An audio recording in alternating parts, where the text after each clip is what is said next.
జాతీయ ఓటర్ల దినోత్సవాన్ని పురస్కరించుకుని కరీంనగర్లో ఓటర్ అవగాహన ర్యాలీ ఘనంగా నిర్వహించారు. ఈ ర్యాలీని అదనపు కలెక్టర్ లక్ష్మీ కిరణ్ ప్రారంభించి ముందుండి నడిపించారు. Rally doctor B R Ambedkar stadium నుంచి ప్రారంభమై కలెక్టర్ ఆడిటోరియం వరకు కొనసాగింది. ఈ సందర్భంగా ఆమె మాట్లాడుతూ ప్రజాస్వామ్యాన్ని బలోపేతం చేయడానికి ప్రతి అర్హుడైన పౌరుడు తన ఓటు హక్కును బాధ్యతగా వినియోగించుకోవాలని సూచించారు.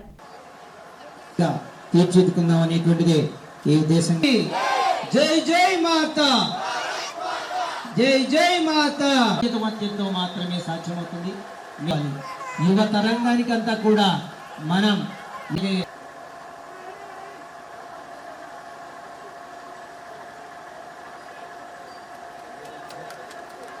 కార్యక్రమాన్ని మనం ఇక్కడ నిర్వహించుకుంటూ ఉన్నాం. అందరం ఈ సందేశాన్ని వినిపించి వెళ్లాల్సిందిగా కోరుతూ ఉన్నాం.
సాంప్రదాయాలను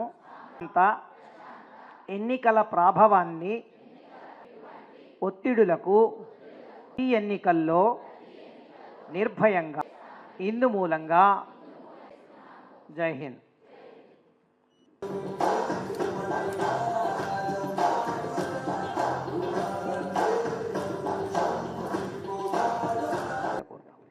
వేదిక పైన ఉన్నటువంటి అడిషనల్ కలెక్టర్ గారికి, ఆర్డీఓ గారికి, మరియు ఇక్కడ ఉన్నటువంటి ప్రభుత్వ సిబ్బంది మరియు booth level, especially booth level officers and the students, ఇక్కడ ఉన్న స్టూడెంట్స్ అందరికీ, మరియు మనకు స్వాతంత్రం వచ్చిన తర్వాత 1950 జనవరి 26లో రాజ్యాంగం అమల్లోకి రావడం జరిగింది. అంతకంటే ముందు ఒక రోజు 25 జనవరి 1950లో ఈ ఒక ఎలక్షన్ కమిషన్ ఆఫ్ ఇండియాని ఏర్పాటు చేయడం జరిగింది. సో రాజ్యాంగం అమల్లోకి వచ్చిన తర్వాత ఒక ప్రత్యక్షంగా ప్రభుత్వాన్ని ఎన్నుకోవాలి అనే ఉద్దేశంతో దానికి సంబంధించిన ఓటర్లను ఏ రకంగా నమోదు చేసుకోవాలి, ఒక నిష్పక్షపాతమైనటువంటి స్వయం ప్రతిపత్తి కలిగిన ఎలక్షన్ కమిషన్ ఆఫ్ ఇండియాని ఏర్పాటు చేయడం జరిగింది.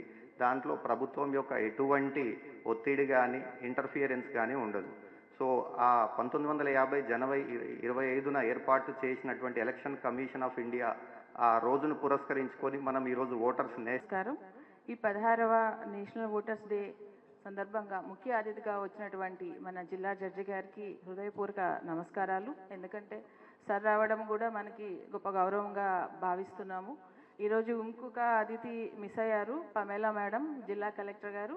ఎందుకంటే మనందరికీ ముందే చెప్పారు మేడం అక్కడ ఒక అవార్డు, అంటే ఎలక్షన్ మేనేజ్మెంట్ లాజిస్టిక్స్లో ఒక అవార్డు తీసుకోవడానికి గౌరవ గవర్నర్ గారి చేతుల మీదుగా తీసుకోవడానికి ఈరోజు హైదరాబాద్ వెళ్ళడం జరిగింది. కాబట్టి మేడం అక్కడ వెళ్ళారు. సో మనందరం కూడా మన జిల్లా దాంట్లో అవార్డు సాధించినందుకు మీ అందరికి కూడా అంటే అందరికీ అంటే నేను చెప్తాను, ముందుగా వేదికమైనటువంటి ఆర్డీఓ గారికి మరియు ఎన్వైకే గారికి మరియు తహసీల్దార్స్కి వీళ్ళందరికీ కూడా నా నమస్కారాలు. మరియు వేదిక కింద ఉన్న నాకు బిఎల్ఓస్ కనిపిస్తున్నారు. ఓటర్స్ లిస్టు తయారు చేయడానికి